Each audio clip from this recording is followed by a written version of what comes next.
Vamos continuar então com assuntos importantes do dia, mais entrevista importante ao vivo para você acompanhar. A gente conversa agora com a presidente nacional do Partido dos Trabalhadores, a deputada Gleisi Hoffmann, que faz a gentileza de atender aqui ao nosso chamado. Deputada, muito boa noite. Mona Lisa Perrone falando, a senhora me ouve bem? Ouço sim, Mona Lisa. Boa noite, prazer falar com você. Prazer é todo nosso. Na largada aqui da entrevista comigo, Caio Junqueira. Deputada, no comecinho da edição de hoje do Expresso CNN, nós colocamos aí o tweet que a senhora fez, um tweet muito animado, esperançoso sobre o julgamento hoje no Supremo, mesmo com a não conclusão. A senhora tuitou: STF avança rumo à suspeição de Moro com 2 votos contundentes. As sentenças ilegais contra Lula já foram anuladas. A hora da verdade está se aproximando para o ex-juiz de Curitiba. É isso, a senhora está contando, sim, que o Supremo Tribunal Federal vai, então, ali a segunda turma, a maior parte, vai votar a favor da suspeição de Sérgio Moro. O que deixa a senhora tão confiante nesse momento? O que Sérgio Moro fez até agora. As provas contra ele são evidentes. A forma como conduziu o processo do presidente Lula, as perseguições, os grampos ilegais e também agora toda essa conversação através das mensagens da Operação Spoofing, que só vem confirmar e reafirmar aquilo que nós falávamos desde o início do processo contra o presidente Lula. Além de ser um processo ilegal, Lula não poderia ter sido julgado, processado, condenado pela Justiça Federal do Paraná. É um processo em que o juiz não foi isento. O juiz tinha lado, operou politicamente para persegui-lo. E isso tem ficado cada vez mais evidente. Não é só uma questão de justiça para Lula. Acho que está aí também o resgate da credibilidade da justiça brasileira.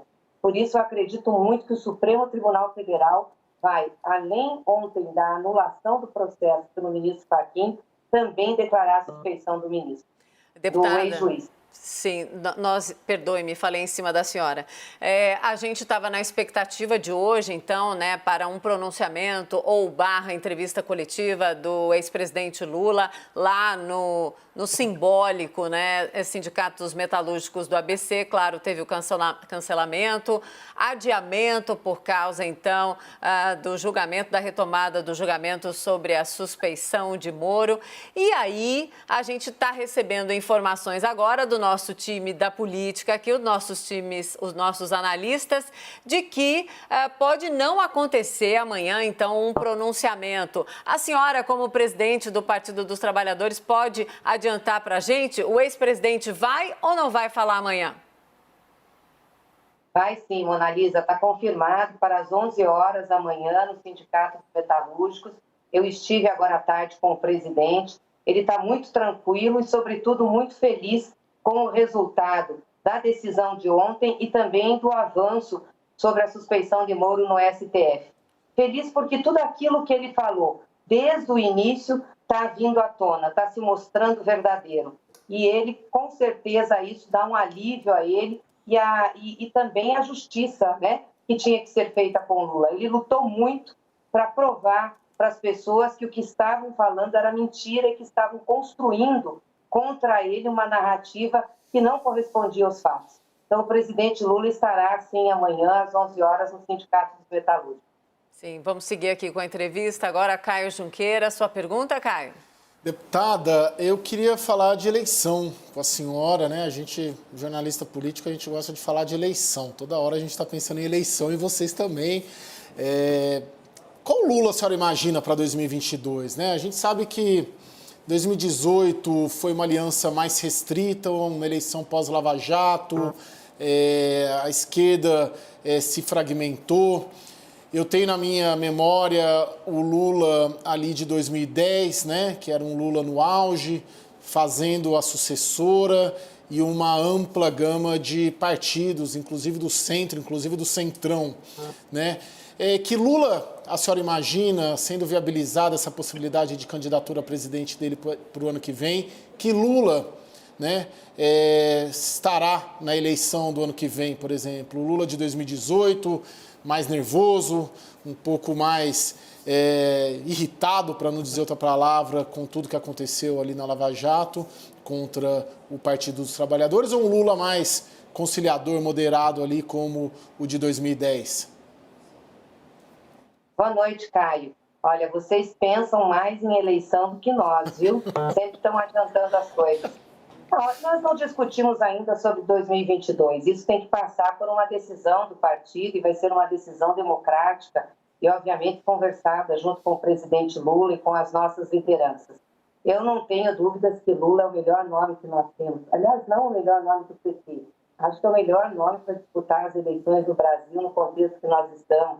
É um nome do povo brasileiro. Tem experiência, conhece o Brasil, tem humanidade, tem sensibilidade, sabe da vida do povo brasileiro.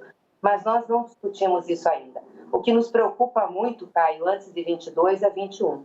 A crise que nós temos que enfrentar, o sofrimento, a vida do povo brasileiro que está sem renda, que está sem trabalho, que está sem vacina, que está com carestia. O povo está sofrendo muito. Eu acho que a nossa responsabilidade, a do Lula, de todas as lideranças, é a gente buscar uma união para salvar o povo dessa crise. E nós temos condições de fazer isso, junto com os governadores, com os prefeitos, com todos os setores políticos, lideranças da sociedade que querem enfrentar isso de maneira séria e não deixar o povo perecer diante dessa descoordenação que nós temos hoje no governo. Então não dá para discutir 22 sem nós não passarmos por 21 e não termos resposta ao povo brasileiro. O povo não está pensando em eleição, e a eleição de 22, com certeza, vai ser uma consequência de tudo aquilo que aconteceu em 2021. Sim, deputada, voltando aí à questão da Lava Jato, a gente não pode negar o que o Brasil inteiro acompanhou nesses mais de 6 anos de Operação Lava Jato, né? Lugares cheios de dinheiro, um monte de empresário preso, um monte de político preso, um monte de delação importante. É claro que o efeito profilático anticorrupção da Lava Jato é inegável em vários aspectos. Então, se de fato acontecer essa conclusão do julgamento pela suspeição de Sérgio Moro, né? Então, apontando a imparcialidade de Sérgio Moro, como é que será a abordagem do Partido dos Trabalhadores com Lula ou sem Lula numa eventual candidatura à presidência da República? Você está perguntando sobre a candidatura do Sérgio Moro? Os dois. Perdão, a candidatura de Luiz Inácio Lula da Silva, se ele tiver, claro, ali num momento de discussão e de crítica à Lava Jato. O que eu te disse agora, nós não estamos discutindo as eleições de 22 agora, vamos fazê-lo, com certeza, vamos considerar a discussão com o presidente Lula, mas vamos fazer no momento adequado.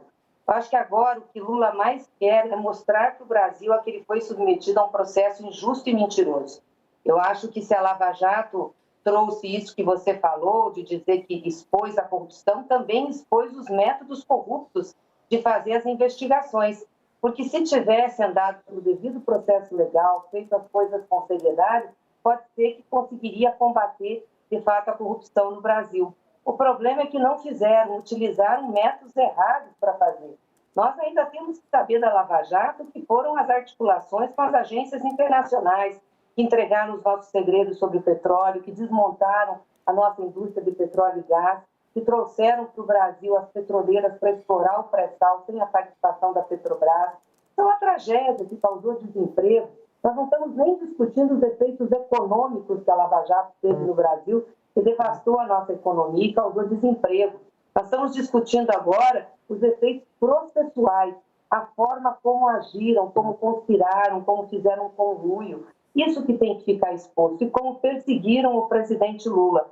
Eu acho que para o presidente Lula, hoje, a coisa mais importante não é nem o resgate dos seus direitos políticos, que tem que ter a sua plenitude da cidadania. O mais importante do presidente Lula hoje está sendo mostrar para o Brasil que aquilo que ele falava que estava acontecendo, que era a perseguição à injustiça e à ilegalidade, era de fato real, era verdadeira. Eu acho que é isso que traz a ele o alento, a felicidade de ter lutado tanto contra a corrente, contra a opinião pública formada, muitas vezes pelos meios de comunicação, sem a gente ter espaço para se defender. Ele foi lá, insistiu, né? Nós insistimos, como ele sempre disse que aprendeu com a mãe, teimando para mostrar aquilo que ele acreditava e que era verdade, e isso está vindo à tona. Eu acho que isso é importante, isso é fundamental para a democracia brasileira.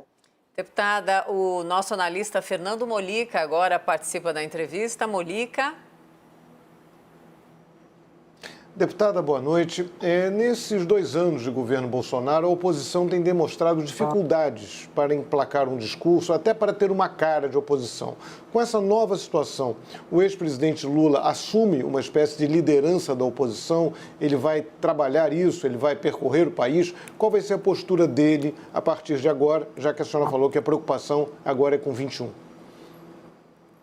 Boa noite, Molica. Não, com certeza, tudo que Lula quer é percorrer o Brasil e falar com o povo brasileiro. Lula é um homem do povo, né, da conversa, de falar com as pessoas. E ele está se ressentindo muito de não fazer isso por conta da pandemia. Ele está esperando a vacina, possivelmente na semana que vem ele tome a primeira dose, vai ter a segunda dose. Uma vez Lula vacinado, obviamente que nós vamos cuidar da agenda dele, assim como estamos cuidando da agenda do Haddad, de outras lideranças nossas, que tem se empenhado para fazer essa conversa com o Brasil, com o povo brasileiro. E é sobre isso que ele quer falar amanhã, de que forma nós podemos buscar uma união de todos aqueles setores que querem salvar o povo brasileiro dessa crise. Esse vai ser o papel do Lula. Aliás, sempre foi um papel de reverberar a dor do povo, o sofrimento e tentar encontrar saídas. Sim, deputada, temos ainda 1 minuto para encerrar a entrevista. Então, a senhora confirmando que sim, o ex-presidente Lula fará amanhã um pronunciamento, então, de manhã, sobre o que foi decidido ontem, sobre a incompetência, vamos dizer assim, da Vara Federal de Curitiba em relação aos processos. Vai ter um foco específico? Se a senhora pudesse adiantar, seria maravilhoso. Mas se não puder, tudo bem, a gente entende. Vamos deixar para o presidente Lula, né? Vai ser a oportunidade dele de falar. E, obviamente, ele também vai responder a perguntas, vai estar lá no sindicato. E acho que é muito importante essa fala dele para o Brasil, para a nação brasileira. Então, não será um pronunciamento, a senhora está adiantando que será uma entrevista coletiva. Muito obrigada. Deputada Gleisi Hoffmann, muito obrigada pelo tempo aqui com a gente, muito obrigada por atender ao nosso pedido. A gente trabalha exatamente assim aqui na CNN. Todas as vozes são ouvidas dessa maneira, ao vivo, em entrevistas, é essa a nossa vocação. Muito obrigada e até uma próxima. Boa noite, até uma próxima. Obrigada, Caio e Molica também, meus pares queridos, boa noite para vocês.